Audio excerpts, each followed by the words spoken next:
Hey guys, Cream Crazy here, and well, you know what time it is. It's 15 minutes of fame time, and if you haven't looked at the title already, you will know it's a subject I've wanted to do for a hell of a long time. This is probably one of the first videos I thought of doing, but I didn't have too much that could really substantiate. I was waiting just to find the right moment. And seeing as Hulk Hogan tonight is going to face Sting in Bound for Glory, we can safely say this is basically the perfect time to do a video like this. Because this 15 minutes of fame is focusing on the rise and the fall of Hulk Hogan. Simple because it has actually happened.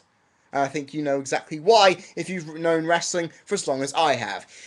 Now, the one thing I will say is that Hulk Hogan, we cannot deny your legacy because it is legitimate in everything that's happened over the course of the last, 40 years? Your wrestling legacy has been built and it has become a towering influence over everything that not just WWE does, but most other companies do as well. Because without you, I will tell you now, wrestling would not be what it is today. Because you were the spearhead that did managed to make wrestling into popular culture. Because without that, God knows where the Attitude Era would have gone. God knows. But first off, I'm going to focus on the good things about you because we all have to put on two sides of an argument here. And I have to do that because, well, being an impartial wrestling talker, it kind of makes it incredible. But first, I will say this: that I remember reading this story that years ago, Hulk, that you were in the AWA making your debut in a training session. You broke your ankle, and the guy in there training you said, "This guy's a shit wrestler. I don't know how the hell he's going to make it. He hasn't got what it takes to make it in the industry." But then look back on your career and think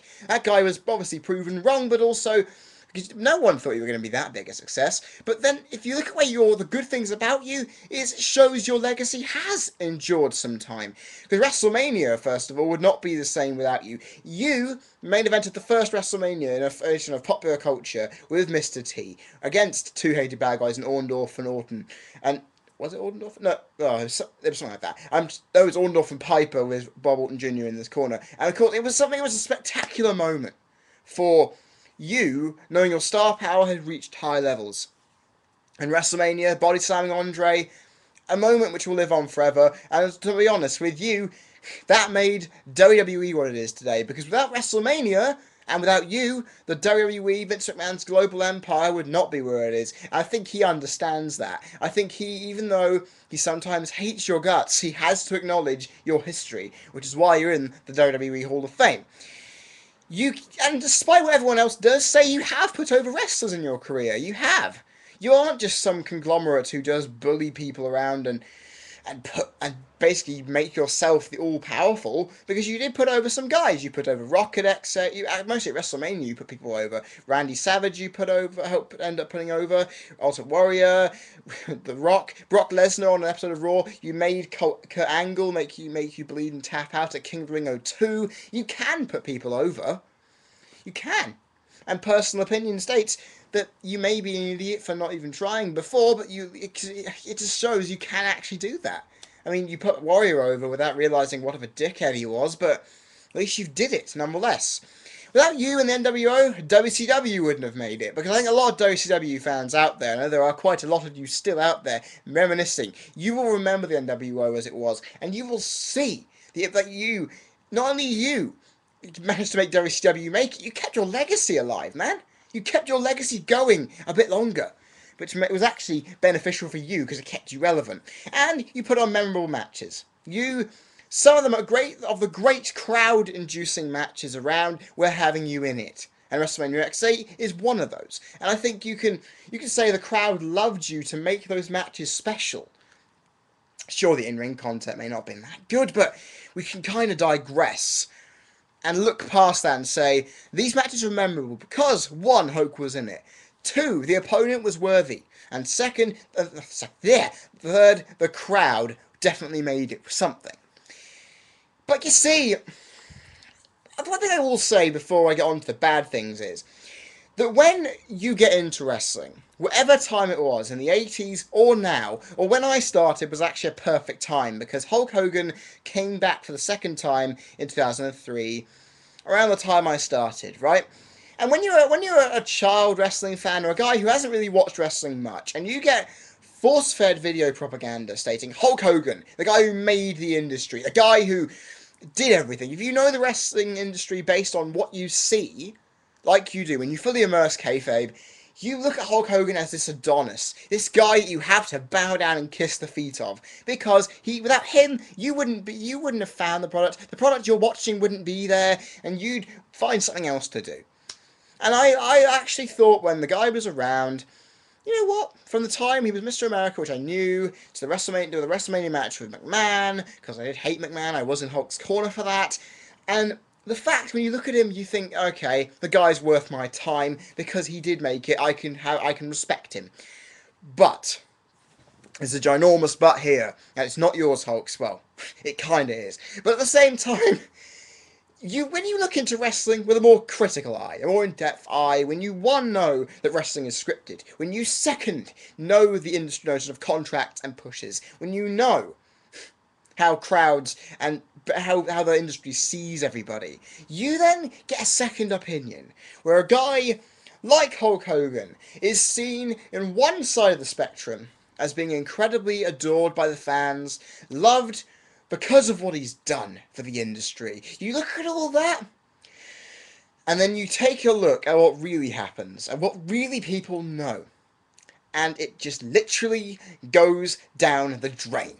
Because we then look at Hulk Hogan and think, what a douchebag, based primarily on what he has done outside of the industry that we apparently really shouldn't have known, but at the same time it was beneficial for us because we as a wrestling fans and a wrestling group, we need to know what they're like outside the industry to kind of balance out their credentials as a legend. If you didn't watch my What Makes a Legend video, yeah, go watch it. Click on my channel link, you will find it, because it'll explain everything. That you have a lot of bad things to say about you, Hulk.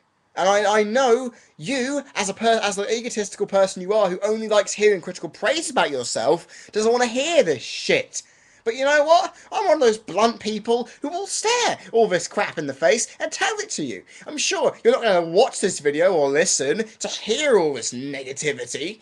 But as a wrestling fan who looks at the positives and the negatives, I will show them right in your face. First off, that the NWO, while it was a great power for WCW, also meant it was the downfall of WCW, because the WCW couldn't live without the NWO. And because of that, Bischoff and the guys at the top of WCW entrusted you and Kevin Nash with booking power. Now, Nash I can understand because he was part of the clique in the early 90s with the WWF. He had some influence before of this. And you obviously had influence on your opponents, on your storylines, whenever you were in WWF with the title. You held it for 4 years because you were so full of this superpower thinking, I am the best. I am the biggest guy in the industry. Anyone who beats me, no one can beat me. I, therefore, am not going to lose. And that's the negativity that we get. We get that negativity all the time through your personality, for what you do. And that you didn't want to. You basically controlled WCW's booking power with shit storylines until it fucked up. It flopped. And it really showed. The Think Poke of Doom is an ideal start. Why put yourself through that? Poking Kevin Nash like that. You wanted titles all the time. And you wanted to be the centre of attention. And that's the one problem I have had with you. That you always think, oh, I'm the greatest of all time. I should therefore be the staple of this product. And that, you came back at WrestleMania 9. McMahon rang you up, said, okay, do you want to be in this? Okay, I will do. You pay an extra $100,000 to my account? I'll be there. You came, made the event even shitter by winning that title back. You don't want to you didn't want to go against lose against Shawn Michaels at SummerSlam 2005 because one, you weren't being paid enough, and second, you just didn't feel you could lose to Shawn Michaels. You were afraid by the guy, in my opinion. Michaels had to oversell everything you did and make you look like a complete idiot in the ring, which didn't help you. Second, you care only about money, and there's a prime example of this that I found a while ago. WrestleMania 25. McMahon wanted you back. He wanted to make the event Cena Hogan. Everybody wanted to see that. I think everybody wanted to see who was better, but we obviously know Cena is a better wrestler than you. And you said to McMahon's face, I will only do it if you pay me $20 million up front. Or something in that high region, between 2 and 20 million. You wanted a high amount of money to get him back. Because what? Your marriage broke down, you lost loads of your money, and you're like Ric Flair. You're money grabbing. That you really think that your influence and the buys you'll get is all because you want the money to substantiate your power. And that, no wrestler should have that kind of power. I mean, you had enough power over McMahon when, in '94, you did testify against him in federal court with steroid trials, when we all know you were one of those guys taking those steroids in the fucking first place. So I look at your money influence. You didn't want to lose to Randy Orton in '06. You walked out on WWE when your Mr. America storyline ended abruptly because you didn't get enough money for your pay package. This is the thing. You should not dictate your influence via money. Because that isn't how it's done. You want to make a shoot, interview, a face-off with Ultimate Warrior only if you get 10 grand up front. That, to me, shows how much of a dick you are. Because you don't buy influence through money, you buy influence through respect. And this obviously shows people don't respect you. You use your influence in that stead to bring TNA in the wrong direction. Because the booking direction and the monetary direction on your salary does not help you. Because you put yourself on the product. You put yourself on the product that your back injuries and your hip injuries have caused you to not really wrestle. You put yourself out there when you're not really doing anything to benefit the product. You're burying younger superstars. You aren't giving a shit. You just want to keep yourself there. And that isn't very nice. You keep booking directors with Vince Russo. Remember how that went? WCW went down with that combination. You're doing the same here. I would never defend TNA much, but this is an idea where I will. TNA is going downhill because of you, Hulk Hogan. And that is one thing you should step aside from. Fourth matter, you are a shit wrestler. A guy who does a leg drop as a finisher, just because everyone else had simple moves, you thought, oh, I can just do a leg drop. Think of something more creative, because it's not believable. You can't just Hulk up, punch a guy a few times, and then do a big boot. That's not really a signature move either. Your moveset primarily consisted of scoop slams. That was literally all your moveset was. Punching, double axe handle every now and again, and a scoop slam. That's even more limited than Cena. And actually, before that, Cena had a very decent moveset before he turned face into this mega conglomerate we see today. That's the thing. You were shit to begin with. No wonder this guy who was training you in '79 when you broke your ankle said you are a shit wrestler. There's no way you can make it. You made it on charisma and drawing power alone. Your wrestling ability. You couldn't carry anybody in a match.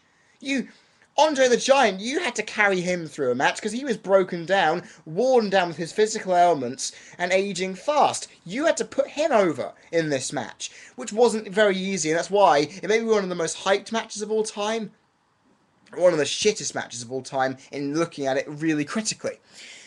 And then finally I will say this, you are no longer relevant, mister. Because I will look at this way. You get put in the Hall of Fame, your career is enshrined, you do not need to do fuck all. You go into this industry because you're low on money, you feel you need to be in front of everybody. Sure, 20 years ago we could have given a shit at you being in the front of everything. But nowadays, the younger talent rising up, we look at what you're doing. You're injured. You're going out there in bloodfests with Ric Flair, and you're making yourself look stupid. All you have to do, everybody, look at you, Sir Hulk Hogan. Look at yourself. You are no longer relevant in this industry nowadays. And that is a problem. You can't get yourself out of this place, this limelight you're stuck in. And unless you do that, people will stop throwing the shit at you. You say you want to retire after Bound for Glory. Well, see if that's true. Well, see, you don't want to fight, you don't want to wrestle Sting, because you can't. You want to fight him because it's the only thing you can do now. And I feel, if your physical ailments are bogging you down, if you're not really fit-minded for this industry, just get the hell out. Because Hulk, you have fallen a heavy way from where you used to be. And you need to understand that that's not going to happen anymore. You're not going to be the superhero that everybody remembers. You're just going to be this egotistical, sentimental piece of shit that really does not belong in modern day wrestling. And you should know that. And guys, I'm going to end here. If you want to subscribe, do so up there. Comments in the comments section. look up there for Q&A questions. I'll see you guys next time round. I think we'll be in the news. I've been Cream Crazy. You've been people watching. I hope you liked my slashing of Hulk Hogan. I will see you guys next time. Cheers.